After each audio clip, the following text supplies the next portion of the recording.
स्वागत है। India public खबर देख रहे हैं आप। मैं हूं आपके साथ गौरी। 6 मई की मध्यरात भारत ने पाकिस्तान के 9 आतंकी ठिकानों पर हमला करके उन्हें नेस्तनाबूद कर दिया था, जिसके बाद से पूरे पाकिस्तान में भगदड़ मची है।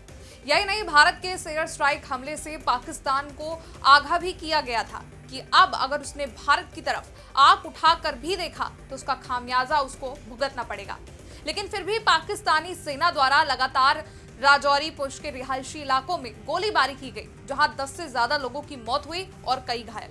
लेकिन अब एक बार फिर पाकिस्तान को अपने किए का मुंह तोड़ जवाब भारतीय एयरफोर्स ने दे दिया है। ऑपरेशन सिंदूर के दूसरे दिन भारत ने पाकिस्तान पर बड़ा एक्शन लिया है। आज भारत की एयर स्ट्राइक में पाकिस्तान के 3 बड़े शहरों लाहौर, कराची और रावलपिंडी में लगे एयर डिफेंस सिस्टम तबाह हो गए हैं। हमले के लिए भारत ने इजरायली हार्पी ड्रोन का इस्तेमाल किया है।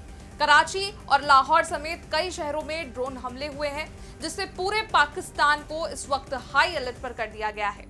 दरअसल पाकिस्तान अपनी हरकत से बाज नहीं आ रहा था। रिहायशी इलाकों में उसने आम नागरिकों को निशाना बनाया, जिसके बाद भारतीय सेना ने पाकिस्तान को मुंहतोड़ जवाब दिया है। भारत की सेना ने यह तय कर लिया है कि अब वो आतंक के आका को नेस्तनाबूद करके रहेंगे और शांत नहीं बैठेंगे। बता दें कि भारत के हमले में रावलपिंडी का स्टेडियम तबाह हो गया है। भारत के इस हमले के बाद से पूरे पाकिस्तान में हड़कंप मच गया है। इसके अलावा पाकिस्तान में चल रहे मैच को भी अब इस हमले के बाद रद्द कर दिया गया है। तो वहीं अमेरिका ने सभी नागरिकों के लिए एडवाइजरी जारी की है, जिसमें सभी से पाकिस्तान के लाहौर और पंजाब को छोड़ने को कहा गया है। अमेरिका ने कहा या तो वो लाहौर छोड़ दें या फिर किसी सुरक्षित जगह पर चले जाएं। ऑपरेशन सिंदूर के पहले दिन जहां आतंकी मसूद अजहर के परिवार के 14 लोगों को जन्नत पहुंचाया गया, तो वहीं आज की कार्यवाही में भारत ने आतंकी रऊफ अजहर को मार गिराया है। वो पाकिस्तान के बहावलपुर में रह रहा था। जैश के हेडक्वार्टर के बंकर में रऊफ अजहर छिपा था।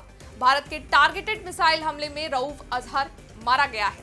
राफेल की फायर की गई स्काल्प मिसाइल ने बंकर को भेद किया, जिसके बाद भारतीय सेना ने जैश के बंकर में ही आतंकी अजहर की कब्र बना दी है।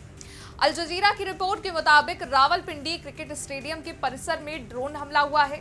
इसके अलावा पाकिस्तान ने भारत के 15 से ज्यादा सैन्य ठिकानों पर हमले की कोशिश की थी। भारत ने रूस से मिले S-400 डिफेंस सिस्टम के जरिए इस हमले को भी नाकाम कर दिया है। जवाबी कार्रवाई में भारत ने आज पाकिस्तान का एयर डिफेंस सिस्टम भी तबाह कर दिया है। इसके लिए इजराइल से मिले हार्पी ड्रोन का इस्तेमाल किया गया है। रक्षा मंत्रालय ने आज दोपहर 2 बजे के बाद ये बताया कि पाकिस्तान ने उत्तर और पश्चिमी भारत के शहरों को निशाना बनाया। इस दौरान अवंतीपोरा, श्रीनगर, जम्मू, पठानकोट, अमृतसर, कपूरथला, जालंधर, लुधियाना, आदमपुर, भटिंडा, चंडीगढ़, नाल, फलोदी, उत्तरलाई और भुज में ड्रोन्स और मिसाइलें दागी गई थी, जिन्हें भी नाकाम कर दिया गया है। भारत के रक्षा मंत्रालय के बयान में कहा गया कि पाकिस्तानी ड्रोनों के मलबे अब कई स्थानों से बरामद किए जा रहे हैं, जो इस बात को साबित करते हैं कि पाकिस्तान ने हमला किया था। रक्षा मंत्रालय ने दावा किया कि भारत ने भी पाकिस्तान को उसी तीव्रता के साथ जवाब दिया है। भारत के बयान में कहा गया है कि उसके सशस्त्र बलों ने आज पाकिस्तान में कई स्थानों पर एयर डिफेंस रडार और सिस्टम को निशाना बनाया। मंत्रालय ने दावा किया कि विश्वसनीय जानकारी के मुताबिक लाहौर में एक एयर डिफेंस सिस्टम को भी नष्ट कर दिया गया है। तो उधर पाकिस्तानी सेना के प्रवक्ता लेफ्टिनेंट जनरल अहमद शरीफ चौधरी ने कहा कि पाकिस्तान के 9 शहरों में भारत के ड्रोन मिले हैं। शरीफ ने माना कि लाहौर में पाकिस्तानी सेना के 4 जवान घायल हुए और मियानों में 2 लोगों की मौत हो गई। देखा जाए तो लगातार भारत पाकिस्तान पर जवाबी कार्यवाही कर रहा है। आज भारत ने पाकिस्तान के 3 एयर डिफेंस सिस्टम को तबाह कर दिया, मसूद अजहर के भाई को मार गिराया, तो साथ ही रावलपिंडी स्टेडियम पर भी ड्रोन अटैक कर उसको तबाह कर दिया गया। तो वहीं बता दें, रावलपिंडी में होने वाले कराची किंग्स और पेशवार जल्मी के मैच को भी कैंसिल कर दिया गया है, जिससे विदेशी खिलाड़ी गहरे सदमे में हैं। कई खिलाड़ी अब जल्द से जल्द पाकिस्तान छोड़ने की कोशिश कर रहे हैं। हालांकि आपको बता दें कि आज पीएम नरेंद्र मोदी ने दिल्ली में टॉप अफसरों के साथ मीटिंग की। पीएम ने विभिन्न मंत्रालयों के सचिवों से कहा कि अपनी मिनिस्ट्री के ऑपरेशन का विस्तार से रिव्यू करें, साथ ही जरूरी सिस्टम हर वक्त तैयार रहने, इमरजेंसी रिस्पांस और इंटरनल कम्युनिकेशन प्रोटोकॉल के लिए कहा। पीएम मोदी ने मीटिंग में कैबिनेट सचिव, प्रधानमंत्री ऑफिस, पीएमओ के सीनियर अफसर, रक्षा, गृह, विदेश, सूचना प्रसारण, ऊर्जा, स्वास्थ्य और टेलीकम्युनिकेशन विभाग के सचिवों के साथ मीटिंग की। इसके साथ ही ऑपरेशन सिंदूर पर विदेश मंत्रालय ने मीटिंग भी की, जहां colonel Sofiya wing commander Vyomika Singh द्वारा ब्रीफिंग की गई। एमईए की ब्रीफिंग में कर्नल सोफिया ने कहा कि सैन्य ठिकाना निशाना नहीं थे। उन्होंने कहा कि पाकिस्तान को पहले ही चेतावनी दी थी, हमने पाकिस्तान हमलों को नाकाम किया है। एमईए की प्रेस ब्रीफिंग के दौरान कर्नल सोफिया कुरैशी ने कहा कि 7 मई को ऑपरेशन सिंदूर पर प्रेस ब्रीफिंग के दौरान भारत ने अपनी प्रतिक्रिया को केंद्रित, मापा हुआ और गैर बढ़ावा देने वाला बताया था। ये विशेष रूप से उल्लेख किया गया था कि पाकिस्तानी सैन्य प्रतिष्ठानों को निशाना नहीं बनाया गया था।